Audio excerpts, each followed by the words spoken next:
just so cute. I love Joel. I'm a big Joel fan. Canada loves you. Your house guests love you. Did a great job. It's okay to be a little weird because we all have our weird quirks and stuff. And Joel's the best. Joel, you're the winner, and I will shout loudest. Don't you worry. Joel's a really smart guy. Let's hear it, please, for Joel. What's up, everybody? This is Joel from Big Brother Canada, season number 4 for another edition of Random Thoughts. It is a special Wednesday edition of the show because I was fortunate enough to get the recent evictee from Big Brother Canada, season number 6. It's Miller time here at Random Thoughts. Andrew Miller, how's it going, man? I'm good, man. Thanks for having me on the show, man. Random Thoughts.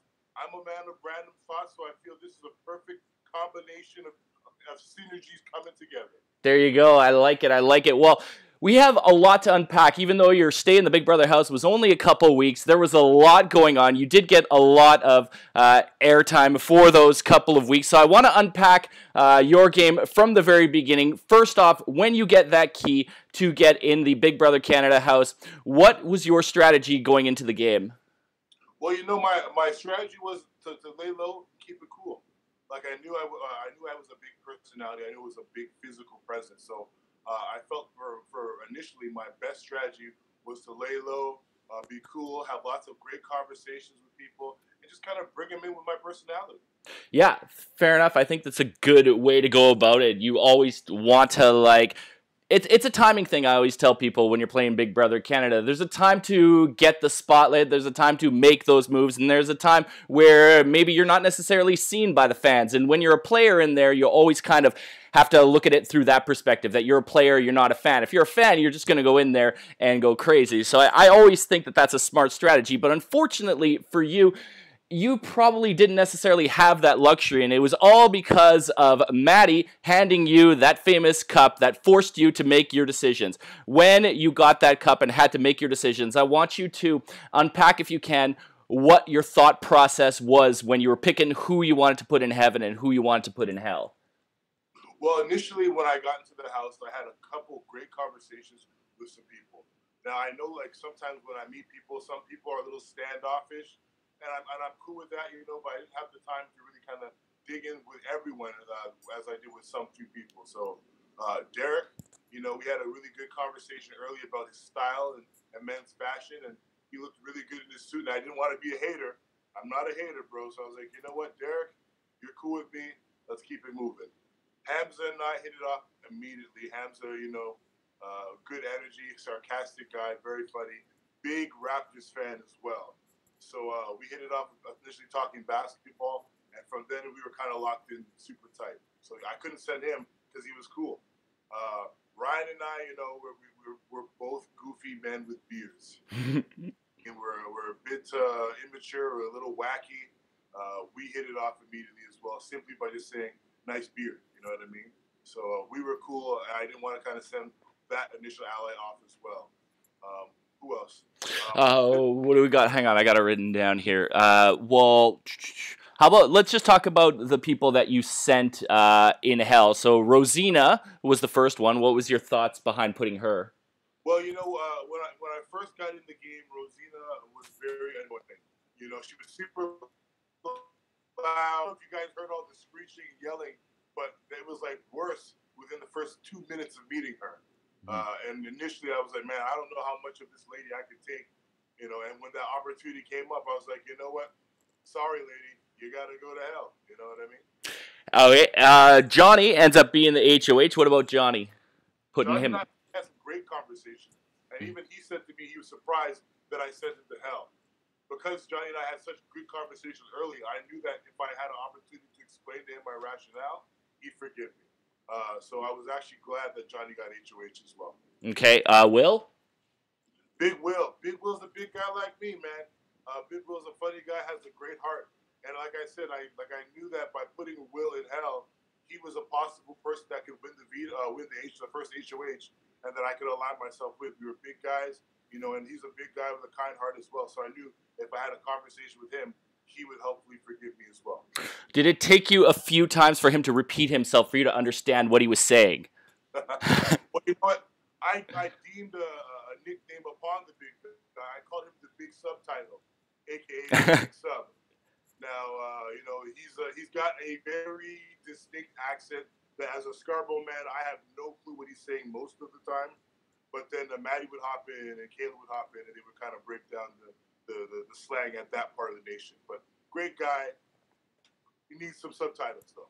You mentioned Maddie. Maddie's obviously the one that switched and gave you the cup to begin with. Did that play a factor at all in you putting her in hell? Because I think initially you put her in heaven and then you switched it, correct?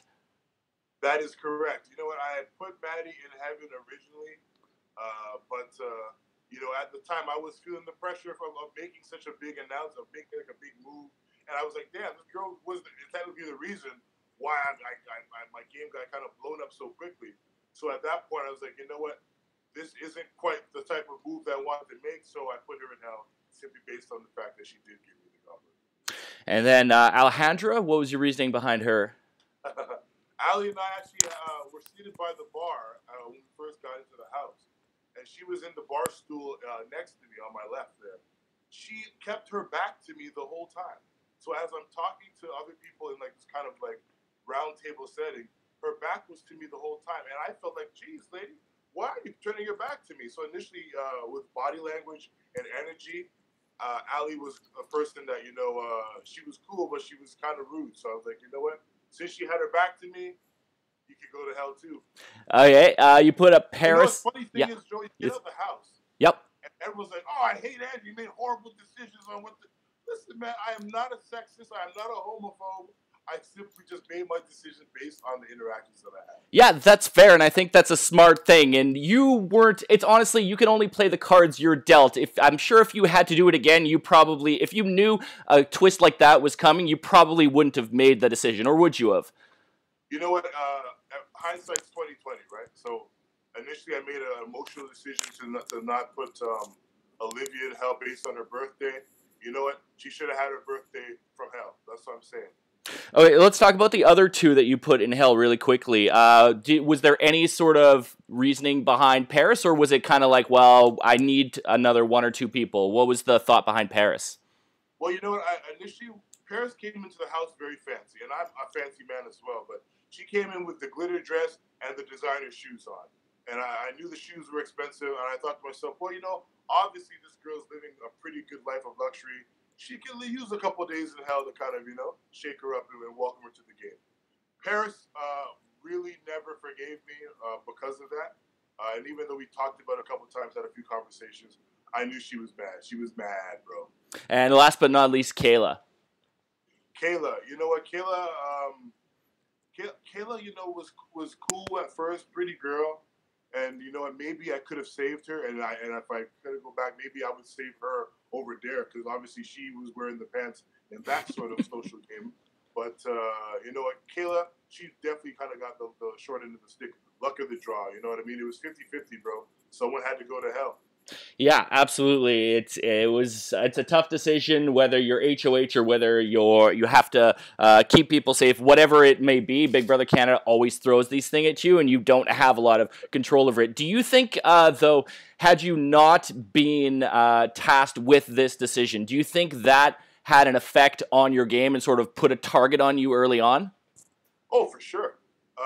People didn't trust me after that. And even though I tried to tell them my honest reasons for putting them into hell, no one was really trusting me. And even the people that I saved, they didn't show any loyalty to me either. You know what I mean? Like, I Google searched today what was some of the conversations I had in the house.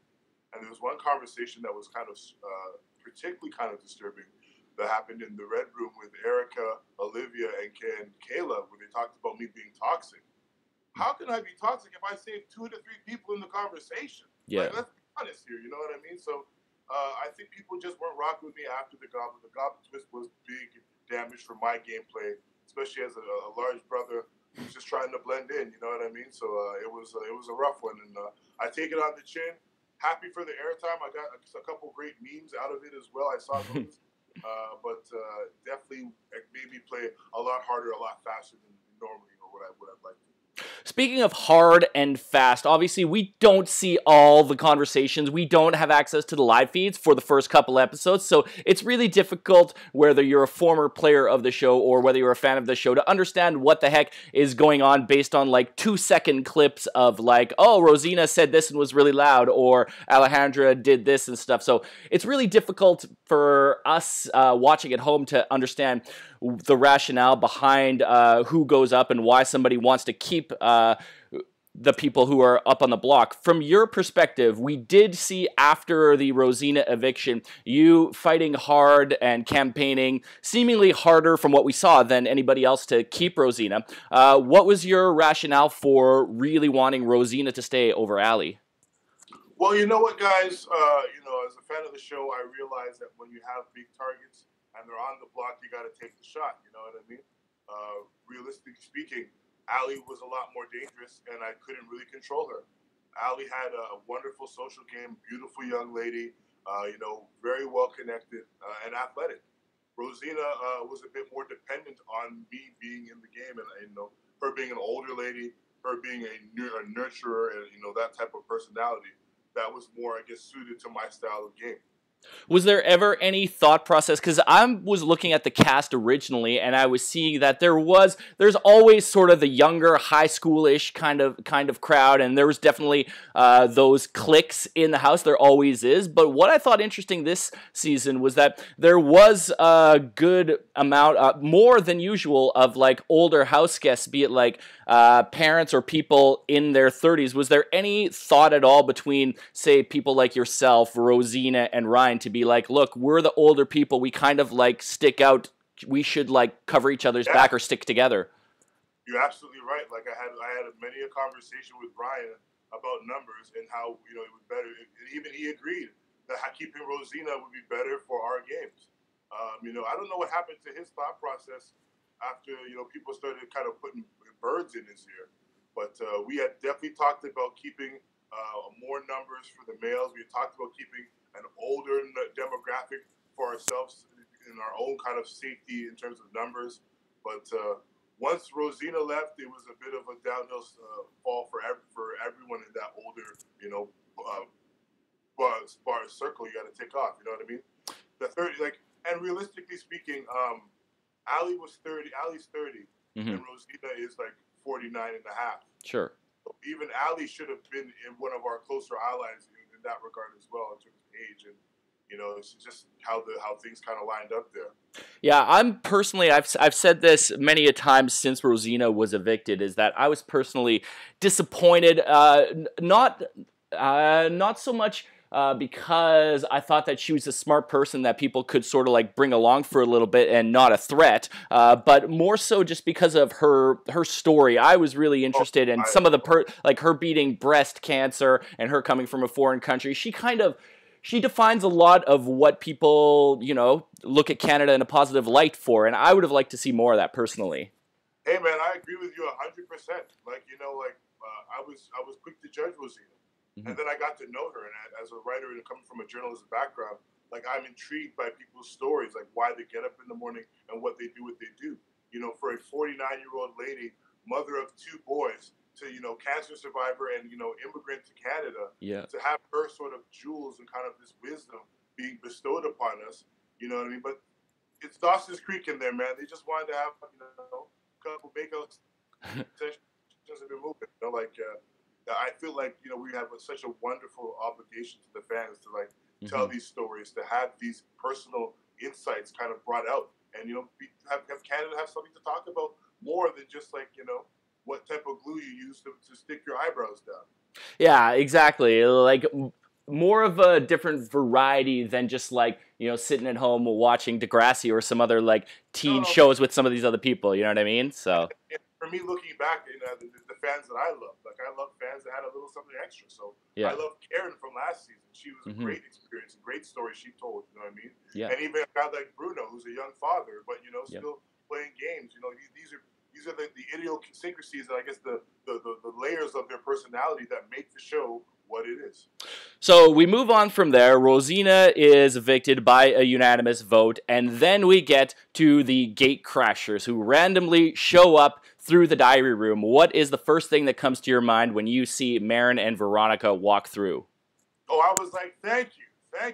This is what I needed, something to take the heat off your boy. You know what I mean? I was super grateful to see Marin, and now that I know what that twist was, super grateful for Canada for voting in a man like him. A young brother, 22, from a different part of the nation, sharing his stories, his insights. Lovely guy. And Veronica too. Veronica was a wild card, and as a fan, I love wild cards. Yeah. You know what I mean?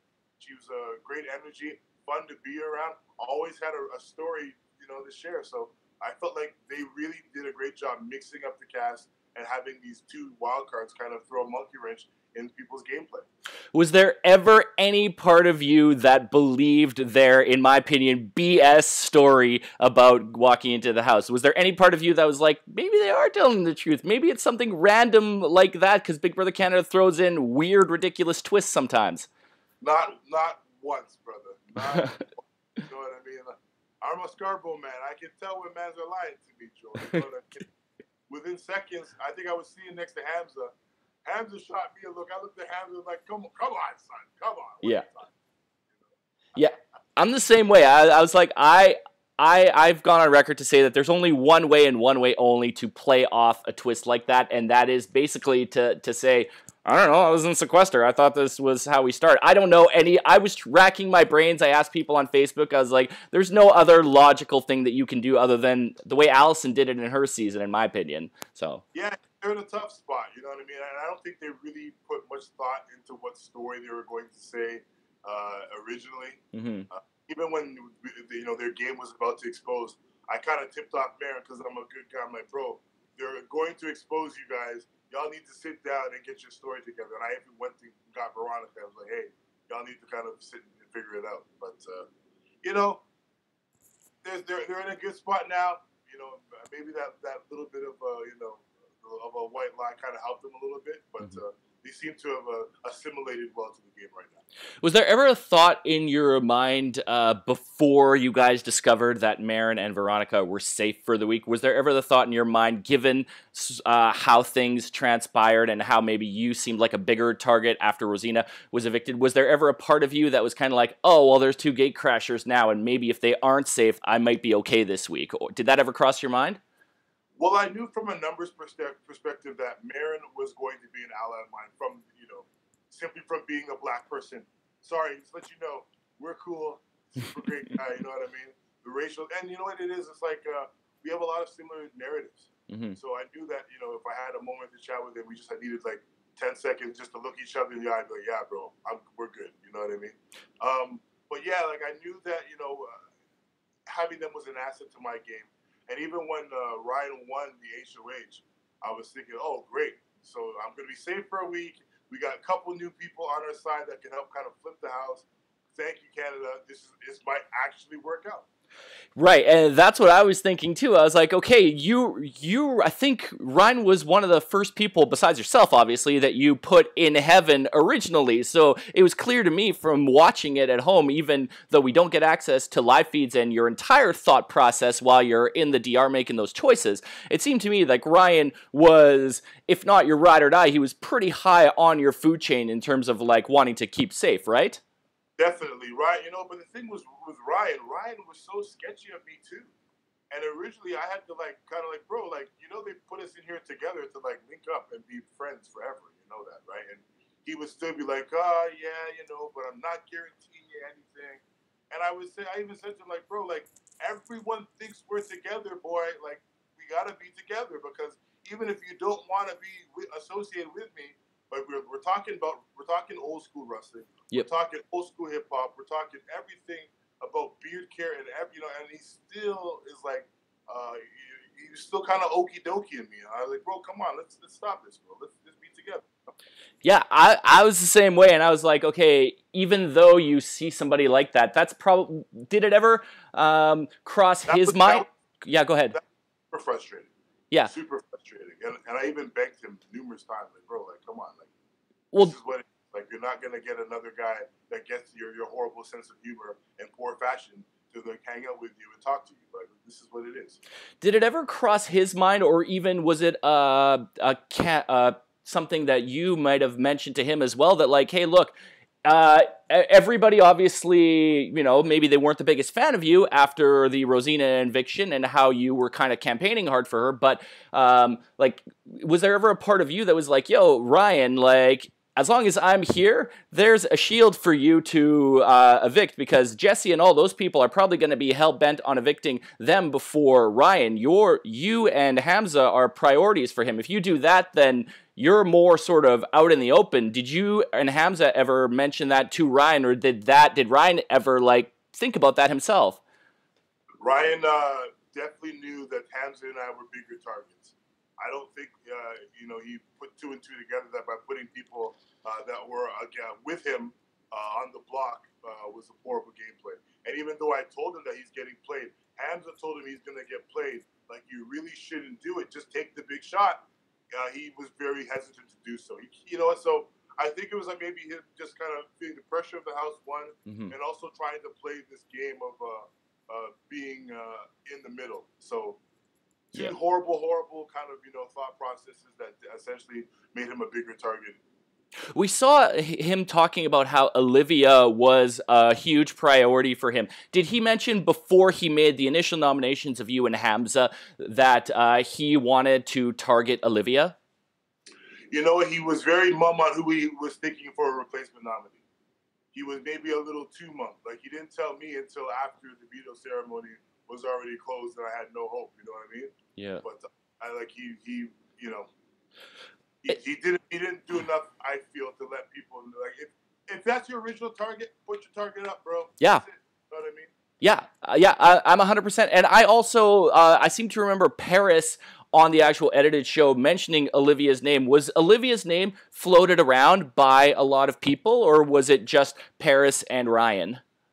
I think a lot of people just didn't really trust Olivia. And I think you still kind of see remnants of that right now within the house. Like, she's very to herself. She's very quiet. She doesn't really say too much unless she's trying to get information from you. So she's just kind of leering at you, making side-eye comments, and just kind of watching all the time. So, you know, maybe not the... And she did do a bit of the long-distance running and a few gym workouts. So, you know, maybe that could have been more of like a theme brought out. But, you know, I knew that she was a bit of a sketchy ball, shady boots, if you will.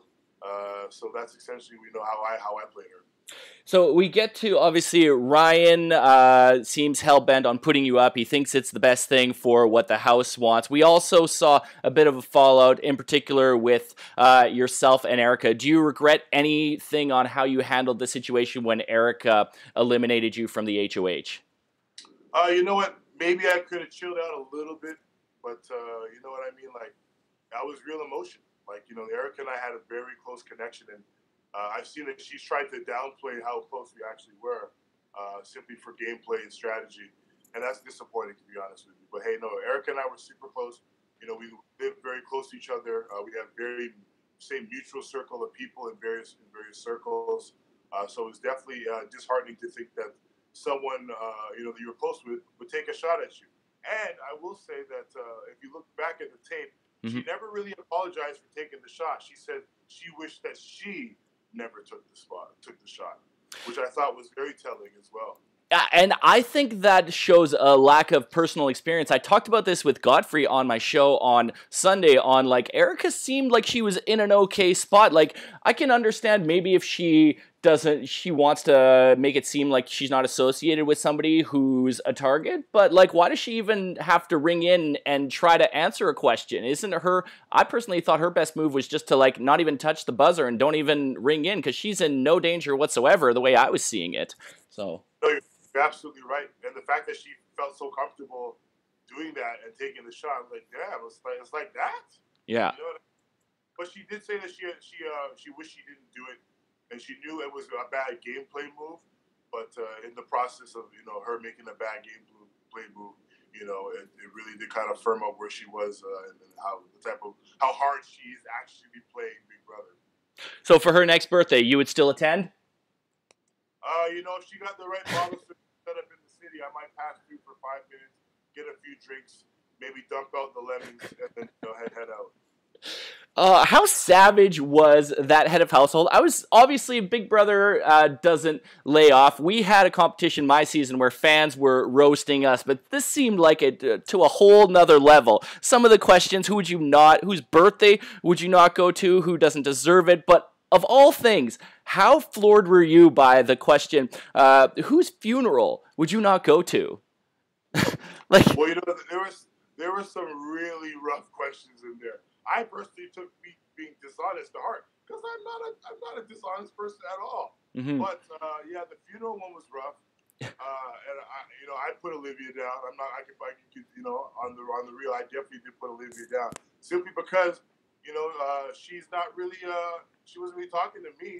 Mm-hmm. So why would I? But she did say something that was actually very profound that really kind of resonated with me. She said to me that I know myself. I know people like me. I know I'm going to have lots of people at my funeral. So at the end of the day, I just have to know myself. And I felt that was right on. Like, as long as you know yourself, regardless of what people say about you, it doesn't matter. Yeah, for sure. For sure. Let's talk about the Lara Croft Power of Veto competition for yourself. First of all, we saw Ryan being really sketchy and kind of telling other people to throw it. Did you know that he had talked to Derek and some of the other people involved and Erica in that competition to throw that power of veto? Did you know that? Yes, I did. We had talked about it, and he's a talker, that Ryan. I love him to death, but maybe he's talking a little too much. No, he had told me that he had approached people and he had the right numbers of people to throw it. His rationale for Erica winning is that, well, they put a $5,000 bounty on your head. Mm-hmm. I get that as well, but at the same time, I wouldn't expect anyone to throw a competition, especially if I'm one of the targets. But he still didn't tell unless I missed something on live feeds or stuff, he still didn't tell anybody that he was asking to throw it he didn't tell them who was going to go up, did he? Not that I know. He was keeping that information very close to his chest. Like I said for myself, I had no idea. If he's not really naming names of who's going to go up, why would you want to really throw it? Yeah. You didn't know who was going to go up in there. And I get it. You don't want information to leak out. You don't want people to kind of know a step before it happens. Mm-hmm. But he was essentially playing it literally one step at a time, where maybe he had, showed his step going forward, it could have got a better result.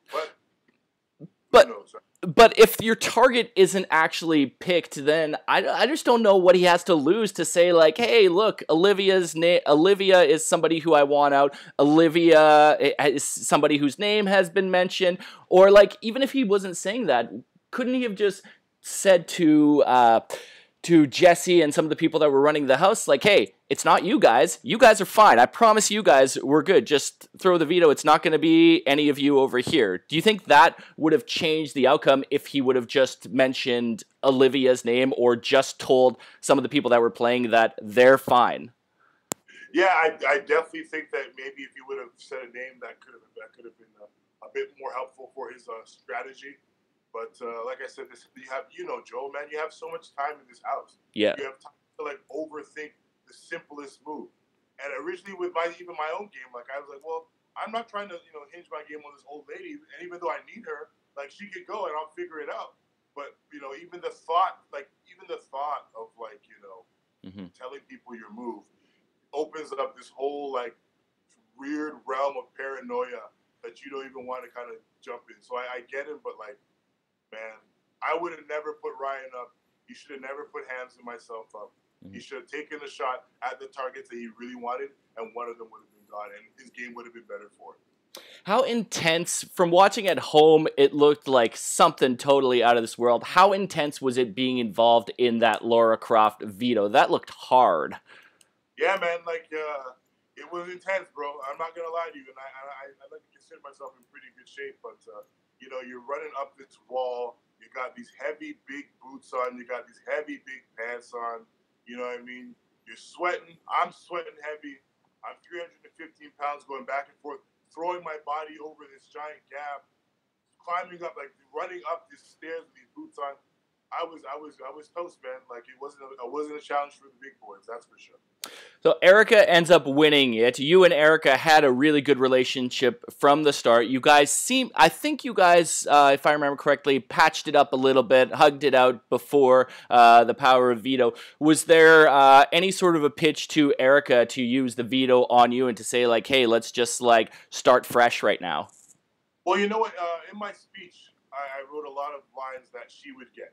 So I put a lot of subliminals in there that really connected to her. You know, her girlfriend's name is Shay. I made reference to Shea Butter, which was an inside joke had going on. You know what I mean? So I made pleas to her. I kind of showed Canada, in my opinion, that you know if this girl doesn't save me, what type of character does she have? You know, because we were so close, we were so loyal. You know, I cooked for her. We shared hugs. We talked, you know, in depth about love and relationships, and you know, for her to kind of just abandoned ship so quickly. The ship wasn't even sinking. She could have saved the ship numerous times, but she chose not to. So, you know, I felt it was really telling of the type of person that she was trying to be in this game.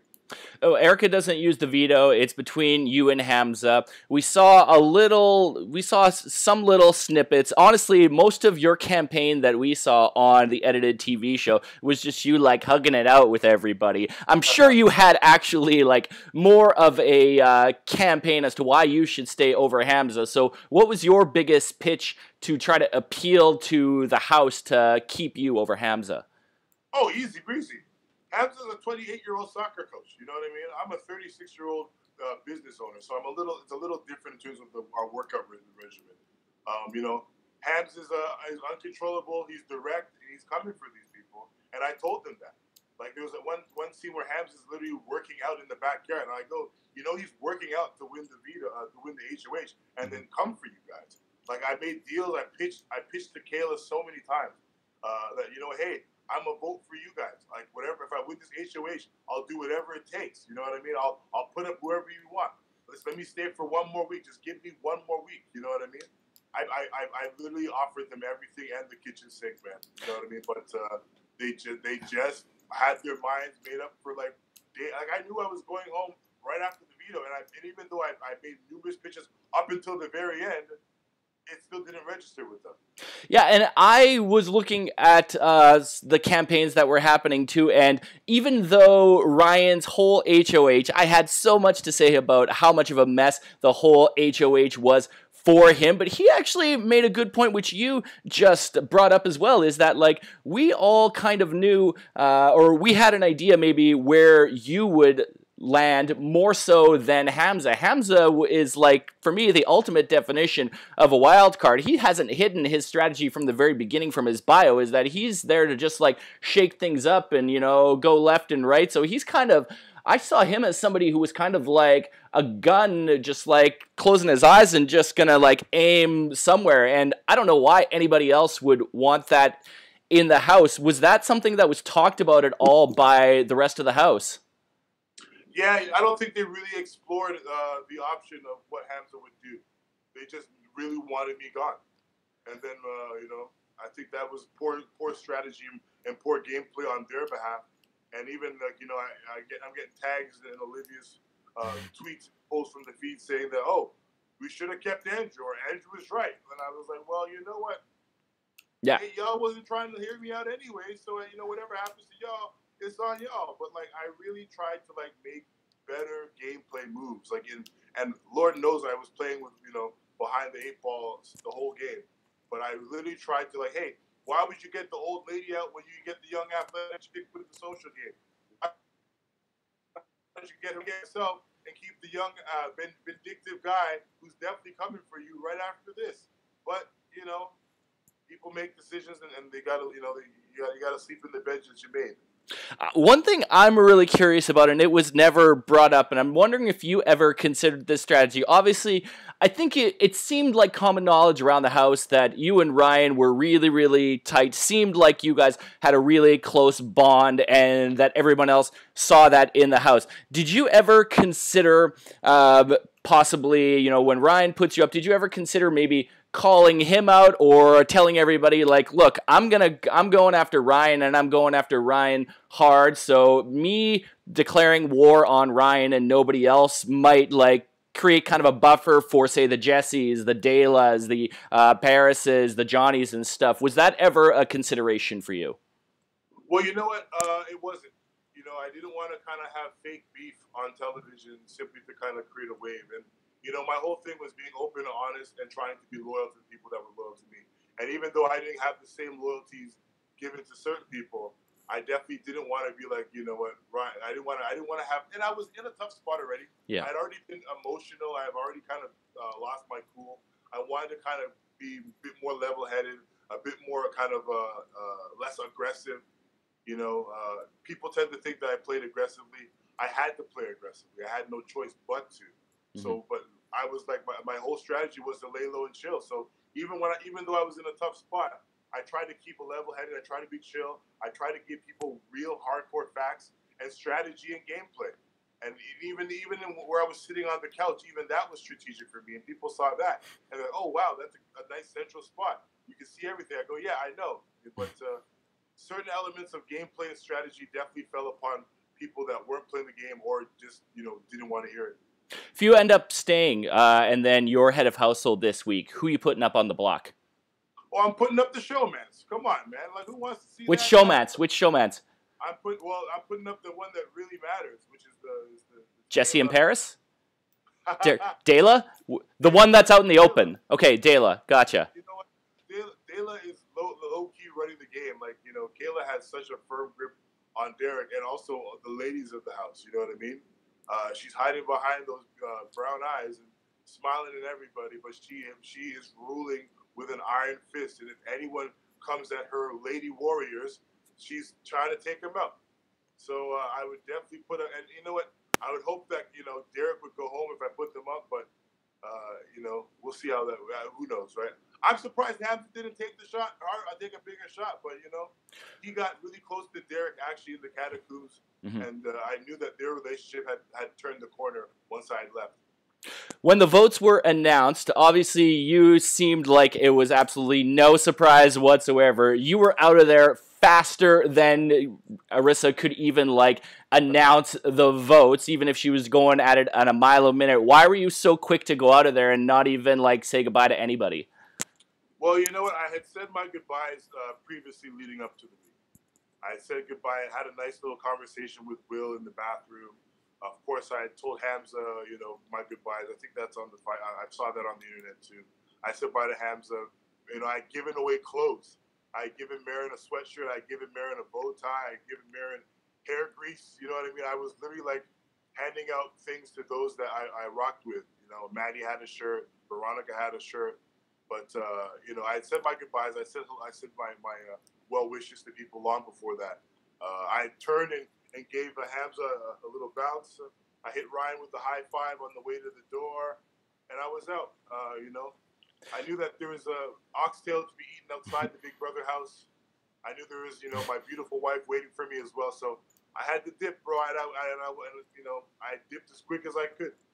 Based on everything that you saw inside the house and maybe stuff that you've watched on TV since being evicted, who's playing the best game? Who's playing the worst game? You know, it's funny. Like I said, I thought Jesse was in a good position last year. Lo and behold, he's probably going home. Actually, definitely going home. Yeah. But sorry, spoiler alert. No, that's fine. Yeah, I think it was common knowledge to a lot of people. So yeah, it's no secret. Yeah, but no. And Maddie's in a definitely good spot, but then even her right now, she's gonna be in a tough spot going to next week. So you know what? I really do believe Baron is like really, like I warned him, and I think he was very wise in taking heed of this. Like I said, bro, you don't gotta worry about me. Worry about the people that aren't talking to you. So he did a really good job in terms of assimilating himself with the Delas, with the other side of the house. And even though he was in the red room, he was more of a white room personality. So I told him, like, yo, man, those are the people you got to kind of, you know, work over. So he's doing a great job. He seems like he's in a good, comfortable spot. Johnny, I think, is probably the only person that is on to him at the moment. But no, Marin's playing a great game. When you're playing Big Brother, and this is something that I think is inevitable no matter what place you finish, even if you end up winning the game or you end up first evicted or anything in between, there's always moments of like, well, what if this had happened and woulda, coulda, shoulda, this. Is there one particular moment that you can think of in your time in the house where you're like, well, if this had happened, then I would have been good, or if I hadn't been given this, maybe I could have gone really far. Do you have any particular moment that stand out to you like that? Of course, the goblet, bro. Yeah. Yeah, the goblet really, was the gift and the curse. But definitely for my game and how I want to play, it definitely did major damage to your boy. Like I said, like I knew that people weren't with me, and I knew that Ali was more of a threat to Rosina, and I had to hinge myself on Rosina. And I knew that once I didn't get that, people would be coming for me. And lo and behold, people came for me, and they came for me unanimously. Your best part of the Big Brother Canada experience was what? You know what? It's definitely been, I guess, to get to know the fans outside of the house. I tried to be as fresh as I am outside the house, inside the house. I tried to dress well. Tried to play an honorable, respectable game. And for me, that's been a great experience. I also got to put some fashion tidbits into Ryan's pocket. I don't know if you guys saw me and him talking, but he's not the most fashionable guy. And I know that hopefully, due to our conversations, he'll be a lot more sexier of a man leaving the house. I want to end things with a one-word description of everybody that you got to play the game with, and I want you to get the first word, be it verb, adjective, noun, whatever you want, to describe each and every house guest. So we'll start with your boy that's responsible for sending you out of the house, Ryan.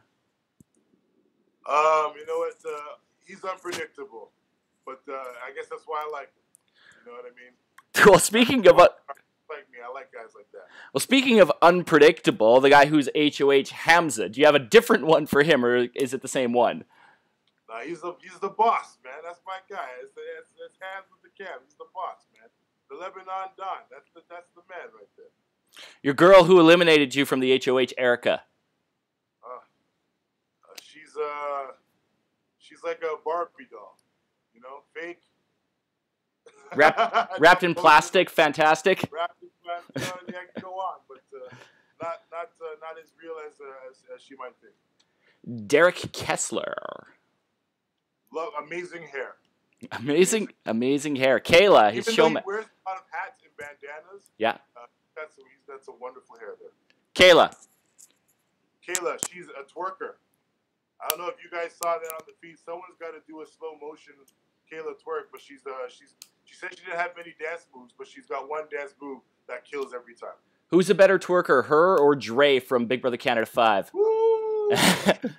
Dre. Niagara Falls, I think we got ourselves a comp. Yeah. I think we might see that battle in Niagara. I heard those Niagara trips are wild. Totes, yeah, man, they're a good time. Maddie, she's a super fan. Gotta love a super fan, right?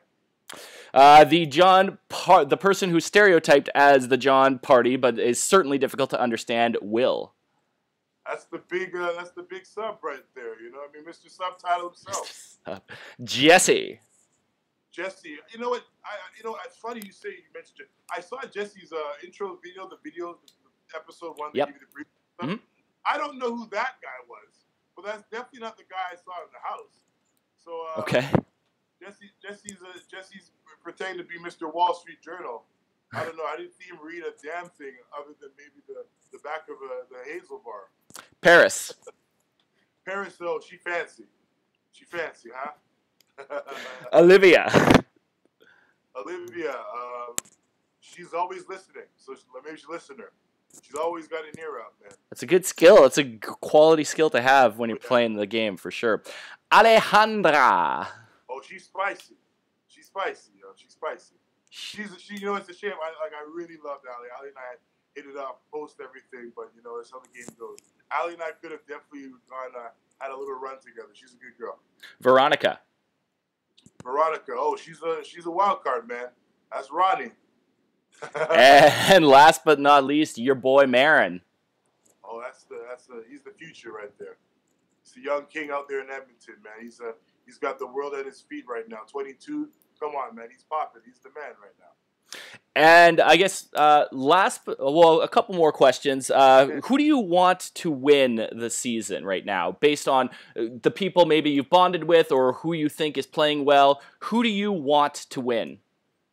I definitely want to see my boy Marin. I want to see Hamza or Ryan definitely leave with the check.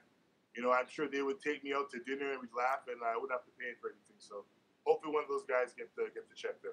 What is the biggest thing, be it a news headline or something that happened in sports, something that happened in entertainment? What was something that surprised you that you missed while you were in the house that you were like, wow, I didn't think that was going to happen? Was there anything?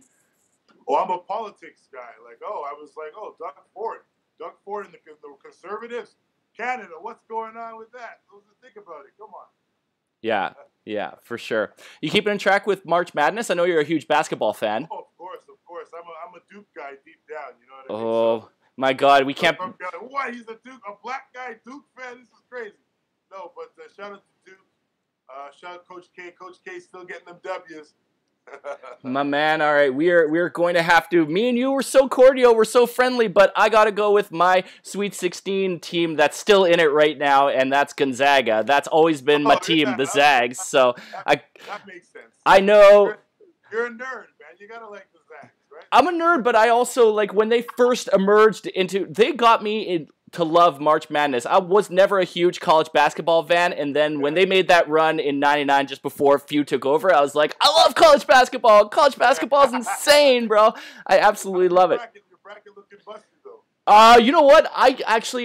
I don't really pick brackets because I always get my heart too involved with my favorite teams. And all of my favorite teams have one thing in common. So you wouldn't be surprised that last year Gonzaga ended up finishing second. That is like the story of my favorite teams. It's like almost there, but never quite there. Whether it's Gonzaga, whether it's the Tribe in baseball, whether it's the Canucks in hockey, they always have one thing in common, and that's second place. It's like almost there, but not quite there. And I'm hoping that'll change with Gonzaga, but they still got a ways to go here. But they're doing really good given the amount of talent they lost last year. So you're a Raptors guy or what? Come on. I like the Raptors. Yeah, I like the Raptors. To be honest, I'm more of a college basketball fan than I am an NBA guy. But yeah, if I was to pick an NBA team, it'd be the Raps for sure. Okay. They're killing it this year. Like, how can you not root for the Raps? Toronto was very loyal to the Leafs, Raps. Yeah, buddy. Any Toronto sports team, we're rolling with it. Yeah, there you go. For sure. Cool, man. Well, that is all the questions I have for you. I want to thank Andrew so much for joining me. It was such a pleasure. And, of course, you guys can tune in to more editions of Random Thoughts on Sunday. I'm going to be breaking down Week 3 with the French Connection. Dre and William are going to be on. I'm very excited about that. Andrew, for people who want to follow you, check out what's going on with Andrew Miller. How can they do so? Well, you can definitely check us out on Instagram at Those Miller Boys. Give us a like on Facebook. Of course, the One More Wear Foundation. We're having our 6th annual Back to School Supply Drive and Car Show happening the last week of July. So, if you want to follow us, check us out on Facebook, check us out on Instagram, Twitter, all the social media things. One More Wear, onemorewear.org. Check us online as well.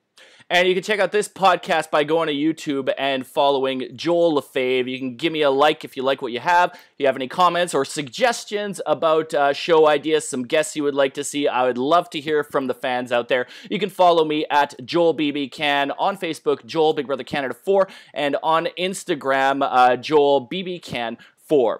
Thanks so much for everybody for tuning in, and we will talk to you again soon. Toodles!